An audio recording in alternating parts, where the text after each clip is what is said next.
My daughter-in-law stood up at my granddaughter's christening and announced, in front of 200 family friends, that my late wife's engagement ring, the one I'd just given to my son's fiancé the week before, belonged to her now because she'd found it in my coat pocket and I was clearly too senile to be trusted with anything valuable anymore. And the worst part? My own son stood beside her and said nothing. I didn't raise my voice. I didn't argue with her in front of the priest and the cake table. I simply reached into my jacket, took out a folded set of papers I'd been carrying for exactly 11 days, and asked her to read the first line out loud into the microphone she was still holding from her toast. By the time she finished the second sentence, her face had gone the color of the christening gown. My name is Walter Nash. I'm 63 years old, and for 38 years I ran a commercial refrigeration and cold storage company out of Baltimore. The kind of business nobody thinks about until their grocery store's freezer aisle goes dark. I started with one used truck and a line of credit my own father co-signed, and I built it into a company that services distribution warehouses across 3 states. I'm telling you this not to brag, but because you need to understand something before the rest of this story makes any sense. I am a careful man. I did not get to 63 years old with 3 warehouses, a fleet of refrigerated trucks, and a paid-off house by being careless with what belongs to me, which is exactly why what happened to me still keeps me up some nights, because it proves that carefulness alone isn't always enough when the danger is sitting at your own dinner table, calling you dad. My wife Eleanor passed 4 years ago. Ovarian cancer, diagnosed late, gone in under a year. I won't spend a long time on her illness because that isn't really what this story is about. But I need you to know one thing about her. She was the reason our family held together at all. She was the one who remembered everyone's birthday, who smoothed over every argument before it curdled into something worse, who somehow made 2 very different sons feel equally loved, even though they couldn't have been more different from each other. When she died, I think a piece of the glue holding our family together went into the ground with her. I didn't fully understand how much of a piece until much later. I have 2 sons. Derek, my older boy, is 41, married to a woman named Bianca, with a 6-month-old daughter named Poppy. The christening I mentioned is hers. My younger son, Sam, is 36, still single, works as a paramedic, 2 counties over, and calls me every Sunday whether he has anything to say or not. I want to be honest with you. For most of their adult lives, I was closer to Derek. He was ambitious like me. He went into commercial real estate. He wore a suit to family dinners. And some small, foolish part of me was proud of that in a way I probably shouldn't have been, because pride like that makes you blind to things you shouldn't be blind to. Bianca came into our lives about 3 years ago. She was polished, sharp, quick with a compliment, and from the very first dinner she called me Walter instead of anything warmer, which I told myself was just her way, modern and independent. Eleanor would have caught something in her within the first 10 minutes. I did not have Eleanor's eyes anymore. I only had my own, and mine were tired and grieving. And I can admit this, now a little starved, for the kind of attention a beautiful, attentive daughter-in-law knows exactly how to give a lonely old widower.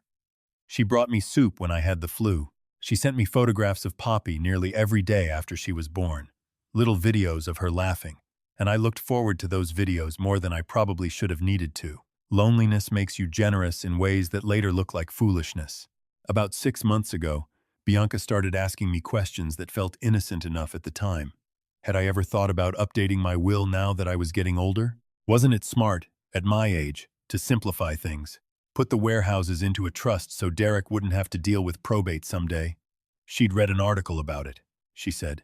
She knew a very good estate attorney, she said, a friend from her old real estate firm, if I ever wanted a second opinion beyond my own longtime lawyer. I didn't think much of it. Estate planning is something responsible people do, and I told myself she was simply being thoughtful, looking out for her husband's future the way any devoted wife might. I did not yet understand that concern and calculation can wear the exact same face. Then, about 2 months ago, my youngest, Sam, showed up at my house unannounced on a Tuesday evening, still in his paramedic uniform, looking like a man carrying something heavy he didn't know how to put down. He sat across from me at my kitchen table, the same table Eleanor used to set for Sunday dinners, and he told me that he'd run a call the week before to an apartment complex downtown, a routine welfare check, and the address had struck him as familiar. It took him 2 days to place it. It was the address of Bianca's estate attorney friend, the one she'd been recommending to me. Sam said it wasn't the office address, it was a residential building. He'd looked the man up out of nothing but a paramedic's habit of noticing things that don't add up. The attorney, a man named Preston Cole, had his license suspended 18 months earlier for improperly notarizing documents on behalf of a client who later died under circumstances the state bar had flagged as suspicious. The suspension had been quietly lifted after an appeal, but the man's name still showed up in 2 separate elder fraud complaints filed with the Maryland Attorney General's office. Sam had pulled the public records himself. I sat very still at that table for a long time after Sam finished talking. I want you to understand that a part of me, the part that still wanted to believe the best about the woman who brought my granddaughter into this world, tried to explain it away. Maybe Bianca didn't know. Maybe it was a coincidence, one estate lawyer among thousands in Baltimore. But another part of me, the part that had built a company by reading contracts other men skimmed, the part that Eleanor used to call infuriatingly thorough, told me that a coincidence like that deserved to be checked, quietly. Before I said a single word to anyone, I did not confront Bianca. I did not confront Derek. Instead, I did something I hadn't done in over a decade. I called my own longtime attorney, a woman named Carol Whitfield, who had handled every contract of my business life since 1994, and I asked her, off the record, to run a full title search on my 3 warehouses and to flag any activity on my accounts over the past year that I hadn't personally authorized. I told her I wanted this done quietly, no letters sent to my house, nothing that would tip off anyone in my family. Carol had known Eleanor. She didn't ask many questions. She simply said, "Give me a week." The week that followed was one of the strangest of my life, because I had to keep having Sunday dinners, keep smiling at photographs of Poppy, keep sitting across from Bianca at the table while a slow, cold dread built in my chest and I said absolutely nothing about it. I learned something about myself during that week. I am capable of a great deal more patience than I ever gave myself credit for. Rage, I discovered, is loud, and it wants to be let out immediately. But real vigilance is quiet. It waits, it watches, and it does not tip its hand until it is ready. Carol called me on a Thursday and asked me to come to her office in person rather than talk on the phone, which told me everything before I even sat down. Her face, when I walked in, had the particular stillness of a professional trying very hard not to alarm a client before she's finished explaining something. She slid a folder across her desk. Inside was a document I had never seen before in my life, a limited power of attorney, dated 4 months earlier, granting Bianca Nash the authority to manage and, if necessary, liquidate one of my 3 warehouse properties, the one on Pratt Street, worth just under $1.8 million, in the event the grantor is deemed unable to manage his own affairs. At the bottom of the page was a signature that looked, at a glance, exactly like mine. Beside it was a notary stamp bearing the name Preston Cole. I had never signed that document. I had never even heard of it. Carol told me the notarization had been filed with the county recorder's office, which meant that on paper, legally, it existed and was active waiting only for a triggering event, a doctor's letter, a diagnosis, anything that could be used to argue I was unable to manage my own affairs. She'd also found something else, a change of beneficiary form filed with my life insurance carrier, submitted 6 weeks earlier, replacing Sam as a 50% beneficiary and listing Poppy's trust administered, conveniently, by Bianca as the new beneficiary in his place. My signature was on that one too. I had signed neither document. I sat in that office and felt something in my chest go from grief to something colder and much more focused. I was no longer dealing with a daughter-in-law who was a little too polished, a little too eager with compliments. I was dealing with someone who had spent months constructing a legal trapdoor beneath my feet, and who was simply waiting for the right moment to open it. I asked Carol what would happen if I confronted Bianca directly, right then, with what we'd found. She was blunt with me, the way a good lawyer should be. If Bianca knew we were onto her, she said, she would have every incentive to destroy whatever remained of the paper trail, to claim ignorance, to say Preston Cole had acted alone, to protect herself before we could prove intent. A forged signature is one thing to allege. It is another thing entirely to prove who forged it. I needed more than the documents. I needed to know, with certainty, who had actually done the forging. And I needed proof that Bianca knew about it, not just suspected involvement, but knew. So I did something I am not entirely proud of, but which I do not regret. I told Carol I needed 1 more week, and during that week, I started paying closer attention than I ever had before. I noticed that Bianca kept a small leather planner in her purse, the old-fashioned kind, not digital, and that she guarded it the way some people guard their phones. One Sunday, while she was in the kitchen helping Derek plate dessert, and Poppy was asleep in the other room, I found myself alone with that purse on the arm of my own living room sofa for perhaps 90 seconds. I am not a man who goes through other people's things. I want you to know that mattered to me, even then, even with everything I already suspected. But 90 seconds was enough to see, tucked into the planner's back pocket, a business card for Preston Cole, esque, with a handwritten note on the back in Bianca's looping cursive. PC Pratt Street filing confirmed. W. Still doesn't suspect. Keep pushing the memory issues angle. Derek. Before Q3. I put the planner back exactly as I'd found it. I did not sleep that night. The following Monday, I met with Carol again, and this time I brought the photograph I'd taken of that card with my phone. Carol's expression didn't change much. She had seen a great deal in 30 years of estate law, but she told me plainly that what I now had was not just suspicion. It was evidence of a documented, ongoing conspiracy to declare me legally incompetent in order to seize control of my assets, built on forged documents and a corrupted notary. She told me I had two paths in front of me. I could go to the police immediately, which would likely mean an arrest, a very public scandal, and because Derek's name was attached to none of the documents directly, only Bianca's an agonizing question about whether my own son had known. Or, she said, I could do what she had seen careful, patient clients do in situations like this before. Build an ironclad case first, quietly, and then choose the moment and the manner of the reckoning myself, rather than letting a courtroom docket decide it for me. I chose the second path. Over the following 6 weeks, Carol and I worked with a forensic document examiner and, eventually, a detective in the county's elder fraud unit, who agreed to open a discreet investigation rather than an immediate loud one. The examiner confirmed within days that the signatures on both documents were forgeries, skilled ones, but forgeries, with subtle inconsistencies in pen pressure that my real signature, produced under 38 years of the same steady hand, never showed. The detective, a patient woman named Renata Cho, told me Preston Cole was already on her unit's radar from 2 prior complaints, and that my case, with its physical evidence and a dated, handwritten note in Bianca's own hand, might be exactly what they needed to finally build something that would hold up in court against both of them. She asked me to keep behaving normally at family dinners for a little while longer while they finished corroborating the financial trail bank records. A small wire transfer from an account linked to Bianca's old real estate firm into an account controlled by Cole, the kind of thing that takes patient subpoenas, not confrontation, to surface. It was, without question, the hardest 6 weeks of my life since Eleanor died. I sat across from Bianca at Sunday dinners and let her refill my water glass and ask me, with soft concern in her voice, whether I'd been forgetting things lately, whether I'd noticed myself repeating stories. I understood, with a clarity that made my stomach turn, that she was laying groundwork, planting small seeds of doubt about my mind in front of Derek, so that when the memory issues she'd written about in that note eventually surfaced as a formal concern, it would look to my own son like something he'd already half noticed himself. I played along. I let her think it was working. I have never in my life had to work harder at appearing weaker than I was.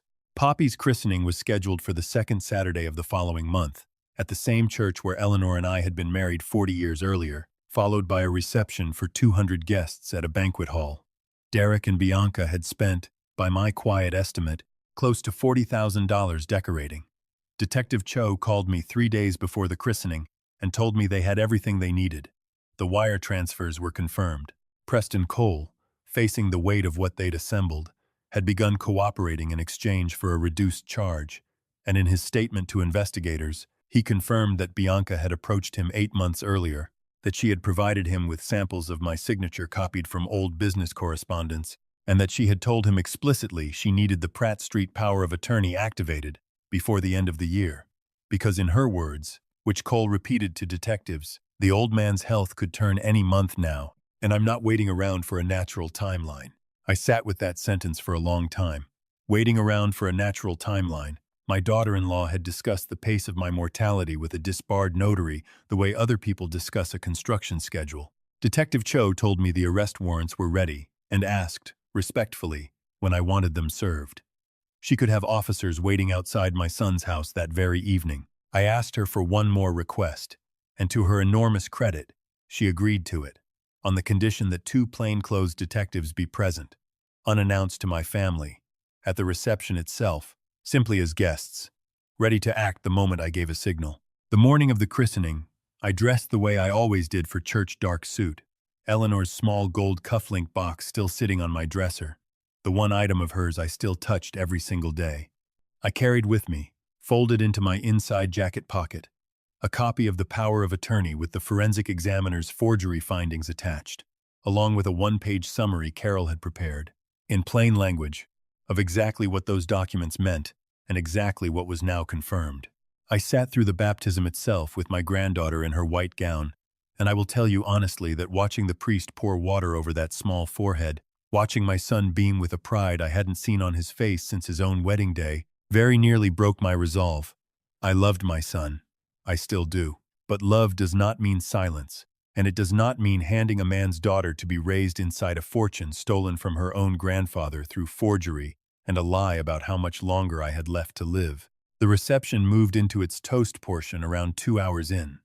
Derek went first, emotional, a little too much wine in him, talking about fatherhood and how much he wished his mother could have met Poppy. Then Bianca took the microphone. She thanked everyone for coming, thanked the caterers, thanked her own mother for flying in from Ohio, and then, and this is the part that still surprises me, even knowing everything I knew by then, she pivoted to me. She said she wanted to take a moment to talk about Walter, about how she knew some people in the family worried about him living alone since Eleanor passed, about how she and Derek had been having quiet conversations about what's best for Dad going forward, about how she'd recently found a piece of jewelry, Eleanor's engagement ring, which I had in fact given to her weeks earlier as a genuine gift, wanting Poppy's mother to have something of her grandmother's sitting loose in my coat pocket at a family dinner, which honestly broke my heart, because it just shows how much Walter's been struggling to keep track of even the things that matter most to him. She held the ring up, still on her finger, and said, with a small, sad laugh into the microphone, that she thought it was probably safer with her for now, until we all figure out together what's really going on with Dad's memory. 200 people were watching a beautiful young mother, microphone in hand, gently, tearfully suggest to an entire room that her father-in-law was losing his mind and could no longer be trusted with his own possessions. I saw more than a few faces in that crowd nodding along with soft, sympathetic pity aimed directly at me. I saw my son standing beside her, silent, his jaw tight, not correcting a single word of it, because some part of him, the part she had spent months cultivating, had already been prepared to believe it. I did not raise my voice. I did not stand up and shout that she was a liar. I simply rose from my chair, walked to the small stage where the head table sat, and asked, in a calm and carrying voice, whether I might borrow the microphone for just a moment, as the grandfather of the child we'd all gathered to celebrate.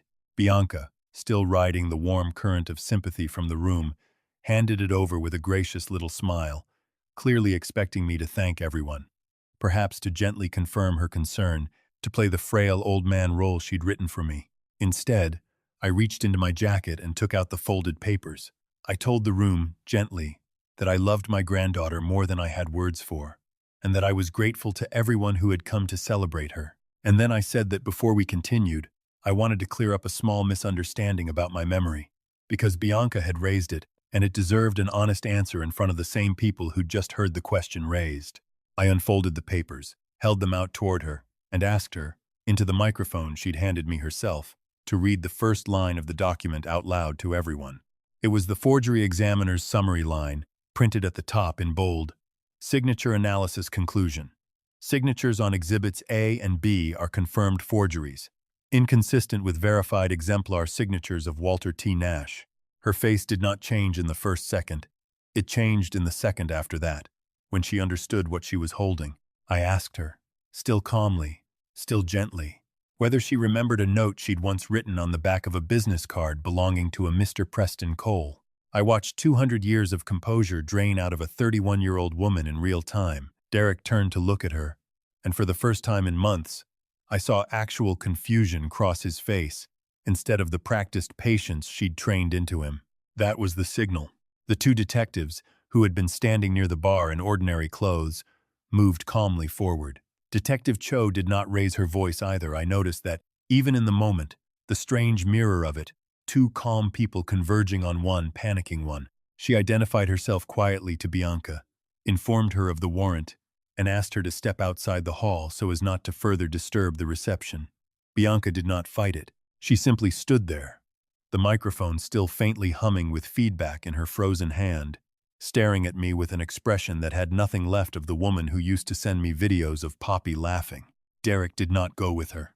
He stood frozen at the head table for a long moment, and then he did something I will remember for the rest of my life. He turned, walked to where I was still standing, and put his arms around me, right there in front of 200 guests, and said, "Dad, I didn't know. I swear to God I didn't know." And I believed him, because I had watched his face in real time, and there had been no performance left in it, only the particular shock of a man realizing his wife had been quietly plotting against his own father for the better part of a year while he stood next to her, oblivious, proud, and useful. I won't pretend the months after that were simple. Bianca was charged with forgery, attempted grand larceny, and conspiracy. Preston Cole's cooperation and the documentary trail Carol and Detective Cho had assembled made the case close to airtight, and she eventually accepted a plea agreement that included restitution and several years of probation. Though I understand from Carol that the fraud unit is still deciding whether additional charges are warranted, given what the note about my natural timeline implies about her intentions. Derek filed for divorce 2 months later. It has been hard on him, and harder still, in its own confused way, on Poppy, who is too young to understand any of it and will someday need her father to explain, gently and honestly, what happened to her mother. And I trust Derek to do that with more honesty than either of us managed with each other for a long stretch of this past year. I still see Poppy every week. Derek and Sam and I have Sunday dinner together now, the three of us, at the same table Eleanor used to set. And I have started, slowly, teaching Derek the parts of the business I always assumed I had more time to teach him. I gave Eleanor's ring back to Poppy's trust myself, properly, legally, with Carol's help, so that one day, when she's old enough to understand what it means, it will be hers the way it was always meant to be, not taken from a supposedly forgetful old man in front of 200 witnesses, but given, freely, by a grandfather who never once, not for a single day, forgot who he was or what he'd built. People sometimes ask me if I regret waiting those 6 weeks instead of confronting her the moment I found that power of attorney. I don't. Rage would have given her the chance to destroy the evidence and turn my own son against me with talk of a paranoid, declining old man imagining conspiracies. Patience gave me something rage never could have: the truth, documented, undeniable, spoken back to her in her own handwriting, in front of everyone who needed to hear it. I am 63 years old. I built a company on the belief that if you are careful enough, patient enough, and honest enough, the truth eventually holds up better than any lie built on top of it. It turns out that belief works just as well for a family as it does for a warehouse full of contracts.